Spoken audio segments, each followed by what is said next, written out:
প্রথমত সবাইকে জানাই হ্যাপি নিউ ইয়ার। নতুন বছরটা সবার ভালো কাটুক। বলা হয় যে বছরের প্রথম দিনটা হ্যাপি আর পজিটিভ থাকলে নাকি সারা বছরটাই পজিটিভ থাকা যায়। আমার রুমের জানলাটাতে আমি একটা ছোট্ট আমার মতন কফি কর্নার করেছি। এই কর্নারে আছে একটা ইলেকট্রিক কেটলি, গাছ আর একটা বাউল। সেই বাউলের মধ্যে কফি পাতা আর টি ব্যাগ রেখেছি। বছরের প্রথম দিনটা আমি আমার প্রিয় খাবারগুলো খাবো আর আমার যেগুলো করতে ভাল লাগে আমি সেগুলো করব। তাই টিফিনে মা করে দিয়েছিল লুচি। আর আজকে আমি সারা দিন খালি ওয়েব সিরিজ দেখব।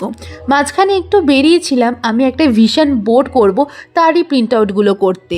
দেন এসে স্নান করে পুজো দিয়ে নিলাম। নতুন বছরে কিন্তু খালি সালের পেছনের অঙ্কটাই চেঞ্জ হয়, রুটিন তো আমাদের সেমই থাকে। ওঠো, পড়াশোনা করো, আবার শুয়ে পড়ো। তো আজকে লাঞ্চে মা করেছিল পোলাও, তার সাথে পনির কষা।